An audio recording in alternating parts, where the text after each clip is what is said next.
मकर संक्रांतीच्या सर्वांना मनापासून शुभेच्छा। गोड गोड बोला हा संदेश देणारी मकर संक्रांत आहे। तिळगुळ घ्या आणि गोड गोड बोला। या ठिकाणी अपेक्षा गोड बोलण्याची आहे। तर ह्या गोड बोलण्याचे काय फायदे होतात?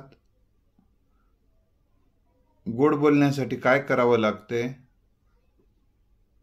माणूस गोड का बोलत नाही? गोड न बोलण्याचे दुष्परिणाम काय असतात हे आपल्याला जाणीव असणं अतिशय गरजेचं असते। बघा, एखाद्याच्या घरामध्ये 4 माणसं आहेत।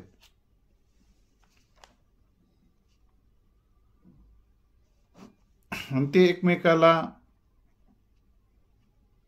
गोड बोलत असतील तर त्या संसारामध्ये, त्या घरामध्ये, त्या घराला घरपण आहे, त्या घरात आनंद आहे। तिथे घरी जाण्याची ओढ असते। घरात राहताना गोडवा जाणवतो। घर असावे घरासारखे, नकोत नुसत्या भिंती। तिथे असावा प्रेम जिव्हाळा, नकोत नुसती नाती। हा जो प्रेम जिव्हाळा निर्माण करण्याचं एक महत्वाचं माध्यम जर काय असेल तर ते गोड बोलणं आहे।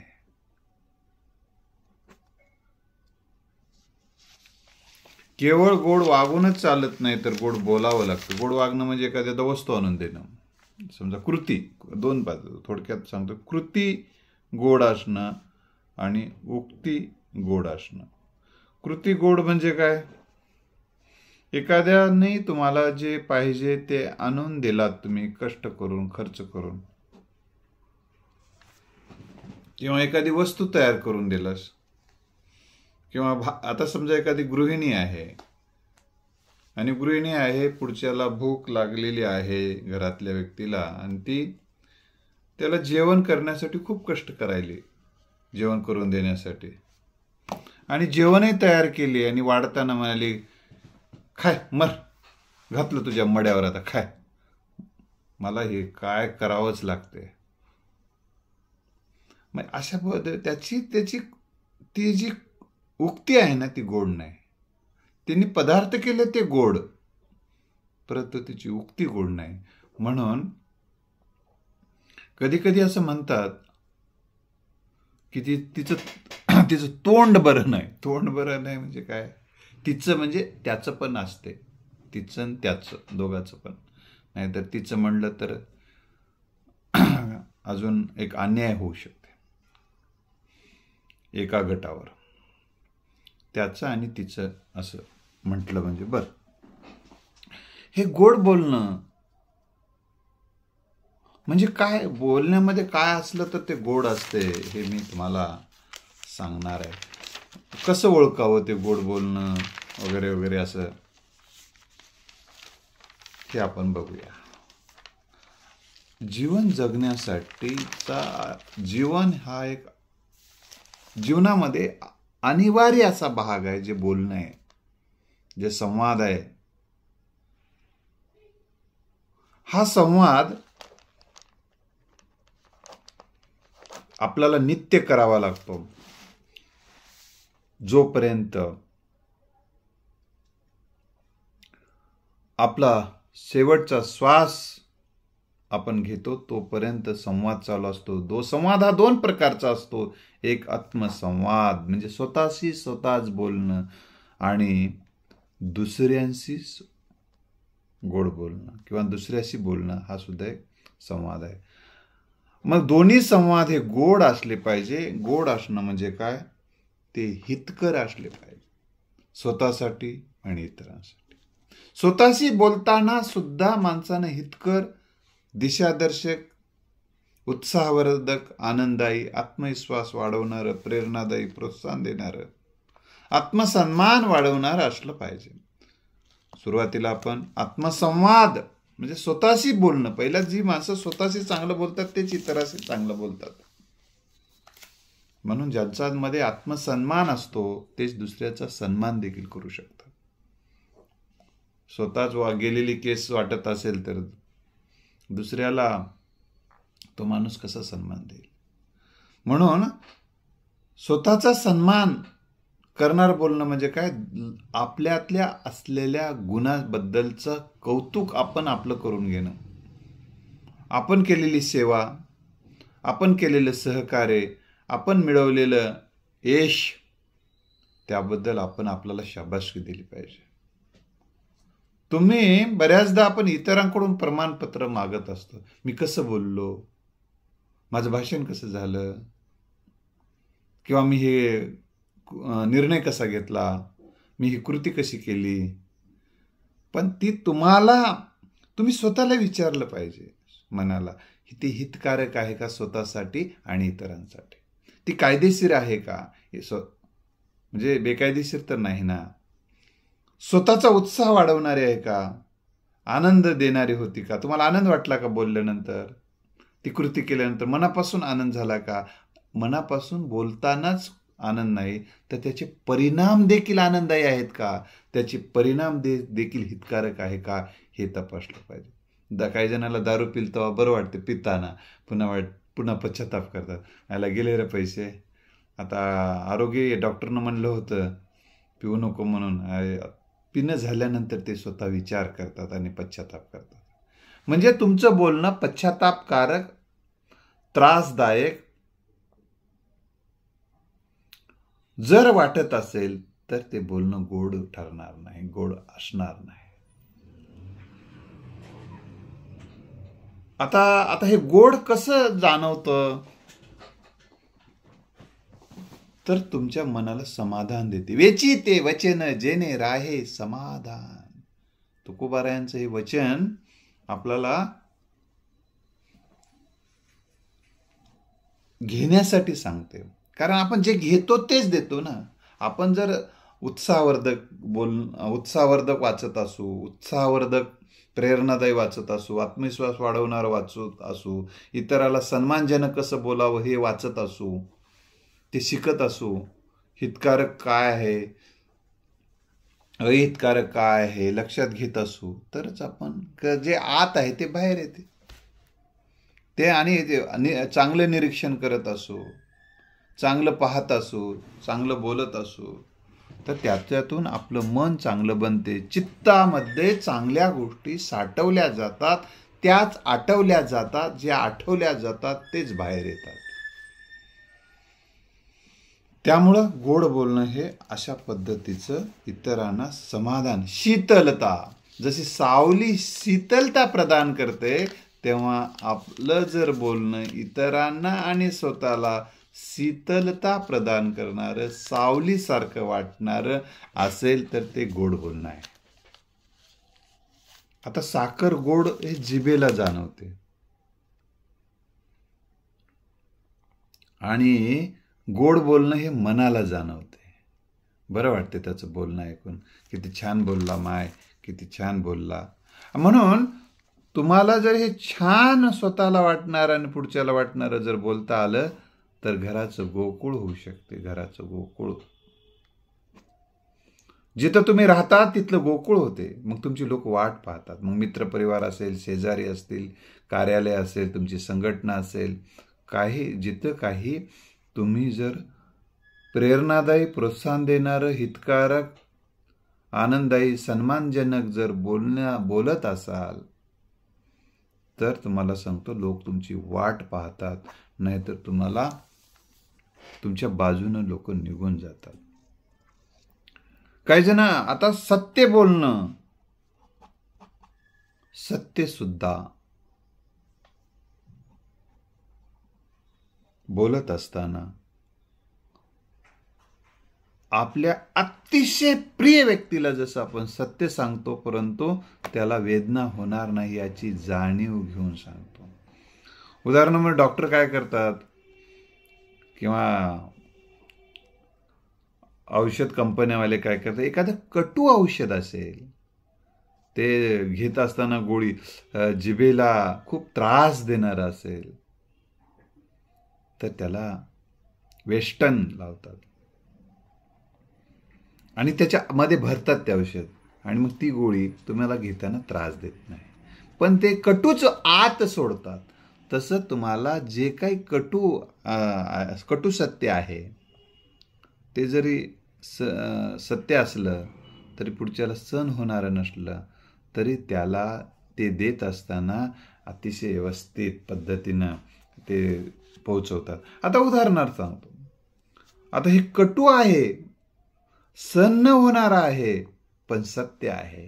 ते कसं बोलायचं? आता एखाद्या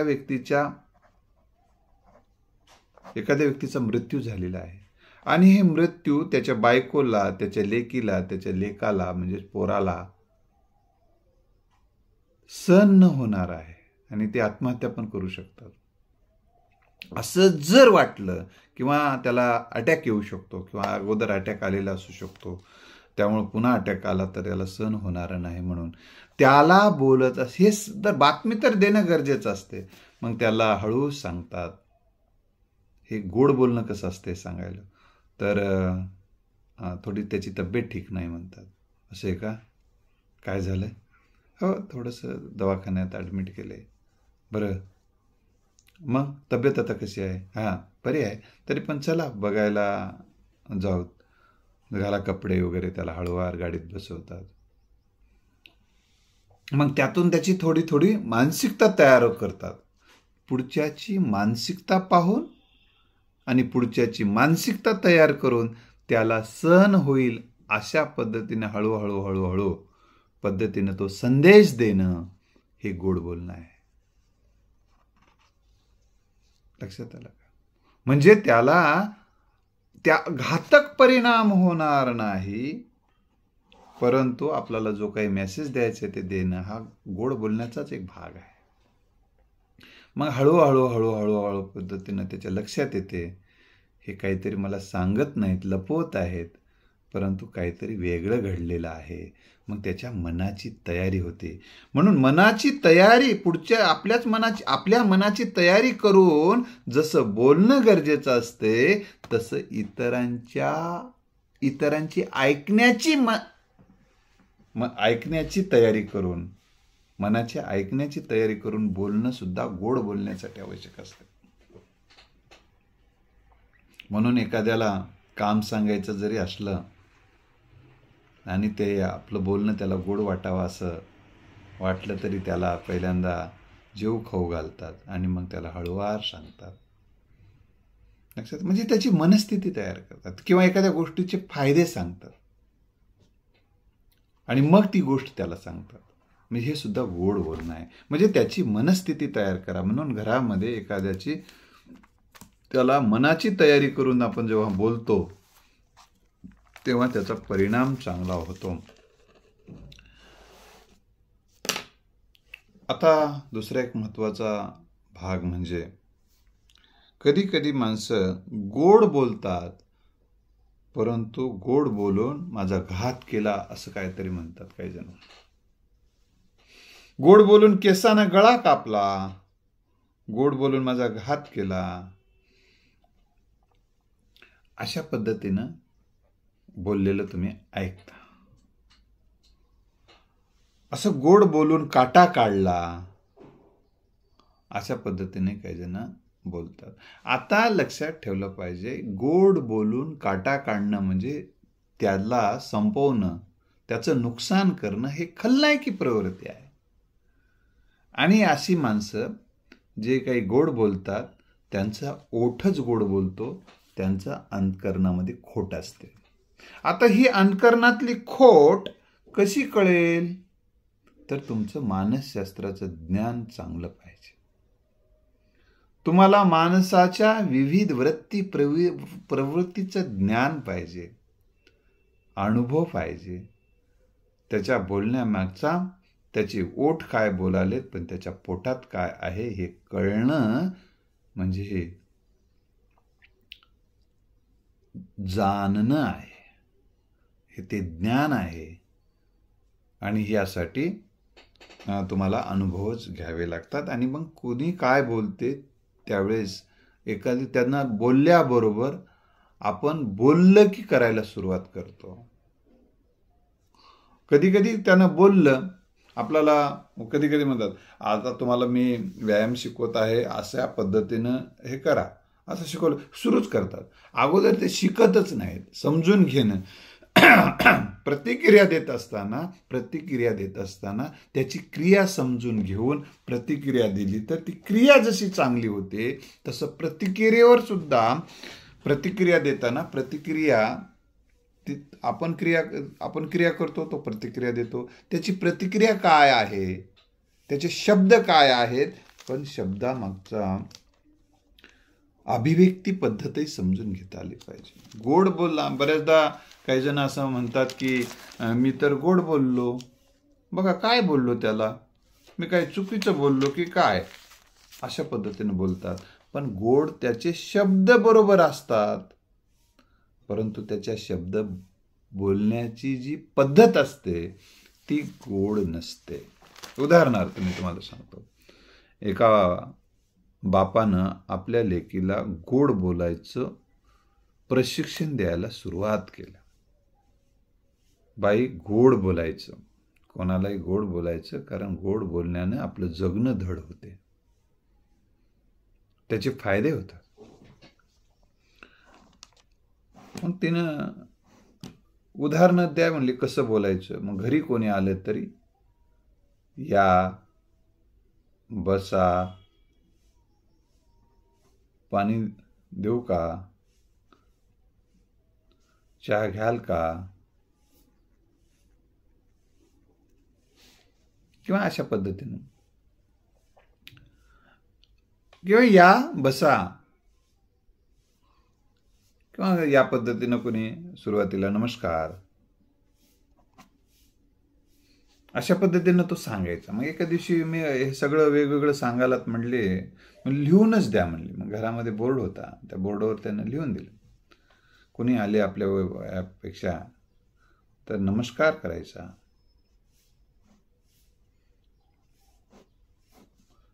ठीक आहे, नमस्कार करतो म्हणले तिने. नमस्कार लिहिला शब्द. या, बसा,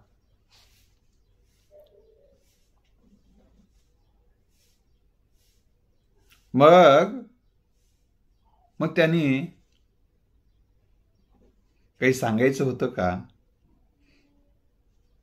काही निरोप होता का,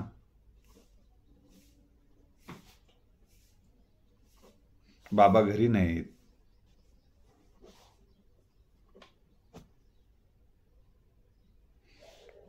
निरोप द्या, मी बाबांना देते, आलं की सांगते. अशा पद्धतीनं एक 4 वाक्य त्याने लिहून ठेवले. आणि तसंच बोल बाई, मी जे लिहिलं तेच बोलायचं. एक अमुक जण येणार आहे, त्यांना कल्पना होती. मग तो आला. बघा, शब्द चांगले आहे, नमस्कार चांगला आहे, या म्हणणं चांगलं आहे, बसा म्हणणंच आहे. काही सांगायचं होतं का, काही निरोप होता का, मी सांगते बाबांना, हे अशा पद्धतीने चांगलंच आहे. आता हे शब्द गोड आहेत, पण अभिव्यक्ती तशीच गोड पाहिजे. पण कधी कधी आपले शब्द, मला तसलं नाटकी बोलता येत नाही, मला जसं बोलता येत तसं मी बोलतो, असं काही जण म्हणतात. बघा, पिठाची योग्य मांडणी जर आपण केली तर ती रांगोळी होते. आणि कशी मांडणी केली, कसे पीठ फेकलं ती पिठाची राख रांगोळी होते. तसं आपले शब्द जर नीट पद्धतीनं पुढच्यापर्यंत देऊ शकलो तर ते संवाद होतो, आणि ते आपण नीट देऊ शकलो नाही तर तो विसंवाद होतो. मग या ठिकाणी नीट बोलण्याची पद्धतही किती महत्वाची आहे. नीट शब्द नीट असून चालत नाही, बोलणंही नीट पाहिजे. तर ते मग आला, नमस्कार म्हणली तिनं, या, बसा, काय सांगायचं होतं, बाबा घरी नाही, काही निरोप आहे. त्याच्या ह्या अभिव्यक्ती पद्धत जी काय आहे, शब्दाबरोबर जे भाव व्यक्त झालेत ते भाव रागाचे वाटले त्या व्यक्तीला, द्वेषाचे वाटले त्या व्यक्तीला, क्रूर वाटले त्या व्यक्तीला घरी आलेल्या, आणि तो नाराज होऊन परतला. त्या पोरीनं बघूनच बोलली, परंतु मग रस्त्यात ते व्यक्ती भेटला आणि घरी गेला होतात का? हो, गेलं होतं. माझी पोरगी किती छान बोलते. बोलली ना, छान बोलली. या, नमस्कार, या, बसा, असं वगैरे म्हणली ना. हो, चांगलं. पण तो चांगलं म्हणत होता, परंतु त्याचे भाव मात्र काही वेगळेच होते. अपमान झाल्याचे, नाराज झाल्याचे भाव दिसत. पण काय झालं काही कळत नव्हतं. काही नाही म्हटला आणि तो निघून गेला. तेव्हा घरी आल्यानंतर पोरीला विचारलं त्यांनी की बाई, कसं काय बोललीस तू? काय बोललो म्हणली? जसं तुम्ही लिहून दिलं तसंच बोललो म्हणली. आणि तो वाकड्या तोंडाचा काहीतरी सांगल मला वाटलंच म्हणली.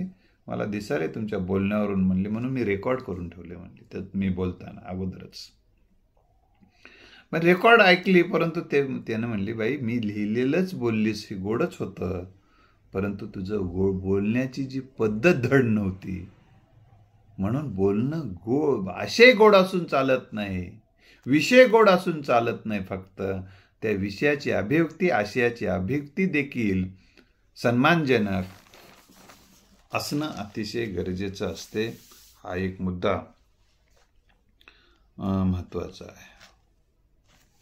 म्हणून आपलं बोलणं जर गोड व्हावं असं जर वाटत असेल, ते आपले भाव, आपले विचार, आपल्या भावना, आपला दृष्टिकोन, ज्यांचा दृष्टिकोन पुढच्याकडे बघण्याचा सकारात्मक आहे, ज्याचे विचार सकारात्मक आहे, त्याची भावभावना सकारात्मक आहे, अशा माणसाच्या बोलण्यातून सहजपणे गोड शब्द बाहेर येतात आणि त्यांच्या बोलण्याची अभिव्यक्ती देखील गोड असते. जी माणसं संयमशील असतात, जी माणसं सहनशील असतात, जी माणसं क्षमाशील असतात, जी माणसं प्रेमळ असतात, जी माणसं उदात्त विचार, उदात्त भावना, उदात्त दृष्टिकोन बाळगून जगणारी असतात, ती माणसं त्यांचं वाईट करणाऱ्यांना, त्यांच्याबद्दल वाईट बोलणाऱ्यांना, त्यांच्या वाटेत काटे टाकणाऱ्यांना, कट कारस्थान करणाऱ्यांना देखील ते गोड बोलण्याचा प्रयत्न करतात, गोडच बोलतात. लोक असं बोलणाऱ्याला म्हणतात, हे पागल आहे बरं का, आता किती त्याला चांगलं बोलवलं होतं आणि याला काही डोकंच नाही म्हणतात. हा अमुक एक व्यक्ती याच्यासोबत इतकं वाईट वागला, याच्यासोबत इतकं वाईट बोलतो माघाऱ्या, आणि ह्या बेखुबाला कळत नाही तरी त्याच्यासोबत भेटायला जाऊन त्याला बोलायलाय, गोड बोलायलाय, हसायलाय, त्याच्यासोबत फोटो काढायलाय.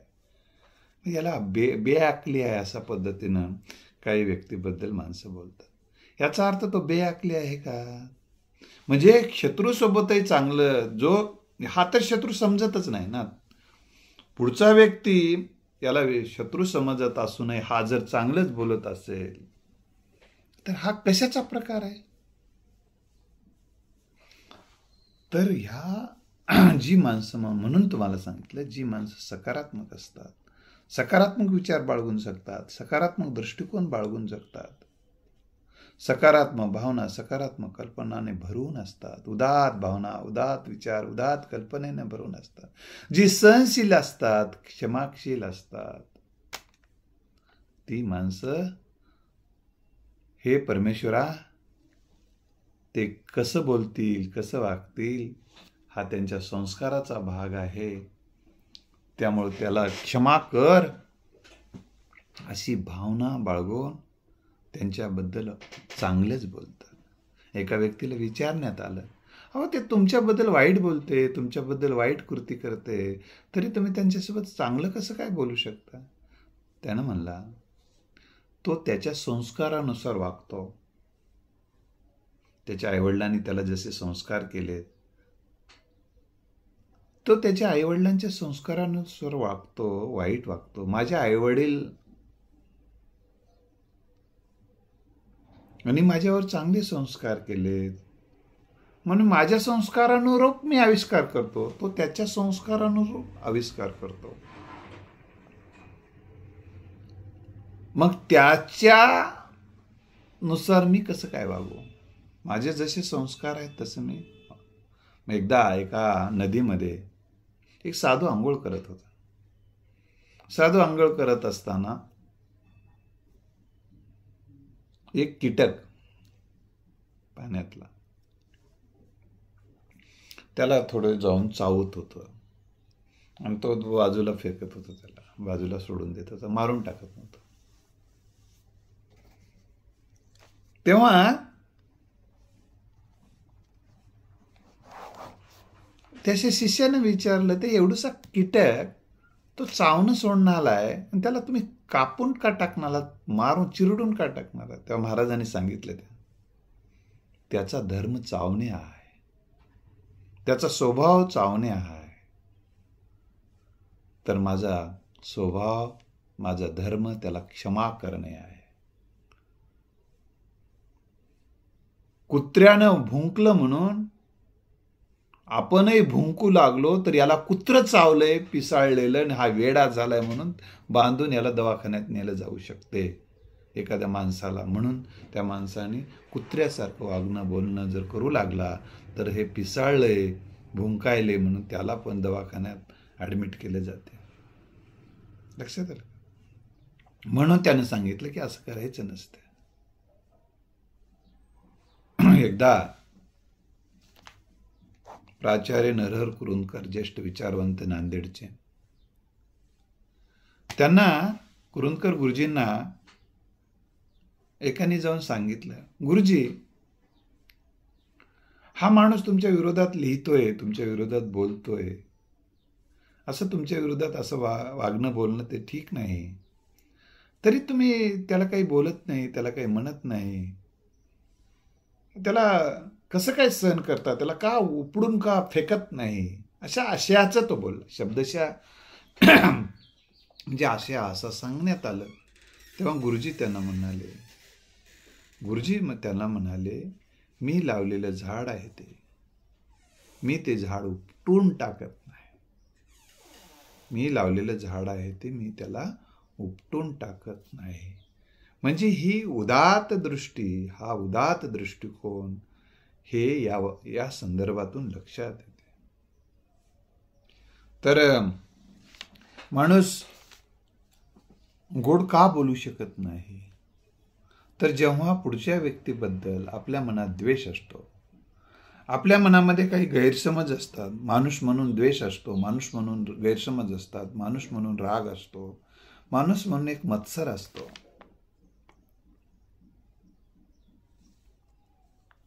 त्याने केलेल्या अपमानाचा एक मनामध्ये एक जखम असते. आणि हे जखम, हा द्वेष, हा गैरसमज, हा राग, हा मत्सर जी माणसं दूर करू शकत नाहीत, दूर करण्याचे त्याच्यावर संस्कार होऊ शकत नाहीत, आणि संस्कार केले तरी ते स्वीकारू शकत नाहीत. ती व्यक्तिमत्वाची ती दुबळेपण जे माणसामध्ये असतं. सगळीच माणसं सारखी नसतात, काही समर्थ असतात, काही दुबळे असतात. अशा दुबळ्या माणसांकडून तशा पद्धतीचं वर्तन होणं शक्य नसतं. त्यामुळे ते तशीच वागू शकतात, टिट फॉर टॅट, जशाच तसं. त्यानं द्वेष करायला मी पण द्वेष करतो, त्यानं शिवाय द्यायला मी पण शिवाय देतो, त्यानं रागवायला मी पण रागवतो, त्यानं मत्सर करायला मी पण मत्सर करतो. हे आपण जेव्हा सामान्य पातळीवर असतो, आपली चेतनेचा स्तर जेव्हा आपला सामान्य असतो, तेव्हा आपण असंच वागतो. आणि मग द्वेषाने द्वेष वाढतो, गैरसमजाने गैरसमज वाढतो, रागाने राग वाढतो, मत्सराने मत्सर वाढतो. मग असा माणूस गोड बोलू शकत नाही. काही जण माझ्यासोबत आत्ता चांगलं वागायलाय, पण पहिलं तवा लय वाईट वागलाय, मग ते डोक्यात ठेवून जेव्हा माणूस जगतो तेव्हा सुद्धा गोड वागू शकत नाही. म्हणजे मनात नको ते ठेवून जेव्हा आपण वागायला लागतो, बोलायला लागतो, तेव्हा मनातून चांगले शब्द, ओठातून चांगले शब्द येऊ शकत नाही. म्हणून हे सगळं काळपट जर दूर करण्यासाठी क्षमाशीलता चे संस्कार,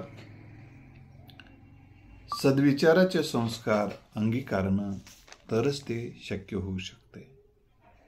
आणि काही जणांचं असं म्हणणं आहे, एका कुटुंब, नवरा आणि बायको,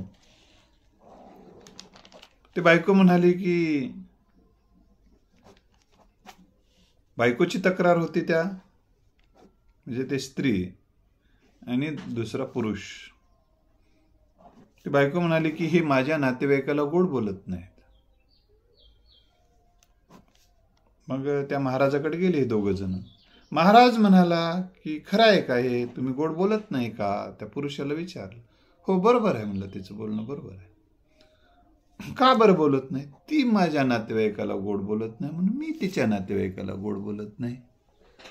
मग त्या बाईला विचारलं, हे बरोबर आहे काय? हां बरोबर आहे. मग आता पुढं काय करायचं? असंच चालू ठेवायचं का काय बदल करून घ्यायचा? मजा न होईना म्हणली तिनं. मजा न होईना म्हणली. यानं म्हणलं मजा नाही होईना.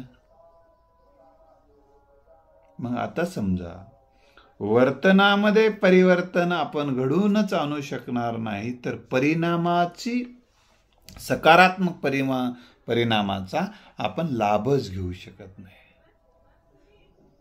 आपल्याला जर चहा करायचा असेल, चहामध्ये साखर टाकायची असेल तर साखरच टाकावं लागेल. नाही मजानं साखर टाकणं होईना, आम्ही मीठच टाकतो आणि मीठच टाकतो, मीठ टाकून पितो आणि गोड चहा व्हावा अशी अपेक्षा करतो. कशी होईल रे राजा? असं होणं शक्यच नाही. तुम्ही जे पेराल तेच उगवणार आहे. मी काही पेरतो आणि मला वाटेल तसंच उगवावं, हे अनैसर्गिक आहे. आपण अनैसर्गिक अपेक्षा करत असतो. म्हणून अशा पद्धतीनं हे सोडून द्यावं लागेल तुम्हाला. म्हणजे हे सगळं. दुसरा महत्वाची गोष्ट, आपल्यामध्ये अपपर भाव जे आहे ना, हे अपपर भाव दूर झाला पाहिजे. आपलेपणा दोघांविषयी असला पाहिजे. जर हे ज्या घरामध्ये घडतं, ज्या कुटुंबामध्ये घडतं, त्या कुटुंबामध्ये गोकुळ होतंय. मी पहिल्यांदा सांगितलं.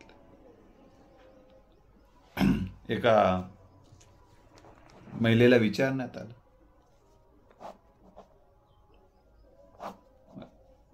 की तुमचा सासरा दारू पितो?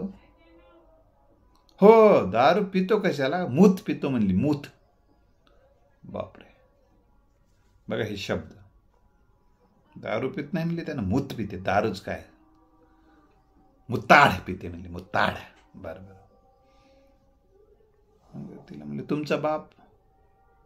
माझा बाप टेन्शन थोडं थोडं घेतो म्हणले. म्हणजे एकच कृती असते, पण त्याची प्रतिक्रिया जी आहे ती वेगवेगळी का असते? तर त्या व्यक्तीकडे पाहण्याचा जो आपला भाव असतो, त्या व्यक्तीबद्दलचे जे आपले विचार असतात, आपल्या कल्पना असतात, आपले दृष्टिकोन असतात, त्या दृष्टिकोनाचा, त्या भावनेचा, त्या कल्पनेचा तो परिणाम असतो. म्हणून आपल्या मनात जे आहे तशा पद्धतीनं शब्द येतात. मग आपलं ते बाबा आणि लोकांचं ते कार्ट असं वाटायला लागतं. म्हणून आपल्या मनामध्ये प्रेम, जिव्हाळा, माया, आपुलकी, उदात विचार, भावना, उदात दृष्टिकोन, माणुसकी, सेवाभावी वृत्ती, हे सगळे सद्गुणाचे संस्कार केले की सकारात्मक शब्दांचे नदी व्हायला लागते. आणि मग सकारात्मक वागणं आणि सकारात्मक बोलण्याची नदी जिथे वाहते तिथं आनंदानं जीवनाची प्रवास होतो. त्या नदीमध्ये आनंदानं आस्वाद घेता येतो आणि मस्त जीवन जगता येते. असं मस्त जीवन जगावं. आणि तुमचं आरोग्य देखील आहे सकारात्मक बोलणे, म्हणले एकमेकाबद्दल सकारात्मक शब्द वापरणे. जसं आरोग्यासाठी एक तीळ जसे महत्वाचे आहेत आणि त्यासाठी जो गुळ जसा आरोग्यवर्धक आहे, पण तो योग्य प्रमाणात, तसं आपलं गोड बोलणं देखील मानसिक स्वास्थ्य उत्तम ठेवते, घरातलं वातावरण उत्तम ठेवते, परिसरातलं आजूबाजूचंही वातावरण उत्तम ठेवते आणि जगण्यालायक परिस्थिती आहे असं वाटायला लागते. म्हणून आपलं बोलणं सकारात्मक, प्रेरणादायी, उत्साहवर्धक, हितवर्धक होणं म्हणजेच गोड बोलणं आहे. असंच गोड बोलण्यासाठीचे संस्कार आणि तशाच पद्धतीचे आविष्कार आपल्याकडून व्हावेत, सगळ्यांकडूनच व्हावेत. हीच मकर संक्रांतीच्या निमित्ताची सद्भावना आहे. आणि आपण एकमेकाला अशा पद्धतीनं बोलण्याचा आणि एकमेकाला सहन करण्याची क्षमता विकसित हो आणि आपल्या जीवनामध्ये गोड बोलून आपलं जगणं धड हो, हीच मकर संक्रांतीच्या आपल्याला शुभेच्छा. मकर संक्रांतीपासून तुमच्या जगण्यातलं परिवर्तन ते बोलण्याच्या माध्यमातून हो, ही सद्भावना व्यक्त करून तुम्हाला पुन्हा एकदा मकर संक्रांतीच्या मनापासून शुभेच्छा देतो. मी ज्याच्यावर प्रेम करतो त्यांनाही सद्भावना आहेत आणि जे माझ्यावर प्रेम करतात त्यांनाही सद्भावना आहेत. त्यांच्याविषयीही माझ्या मनात सद्भावना आहेत. ही सद्भावनेसह शुभेच्छा देऊन थांबतो. धन्यवाद.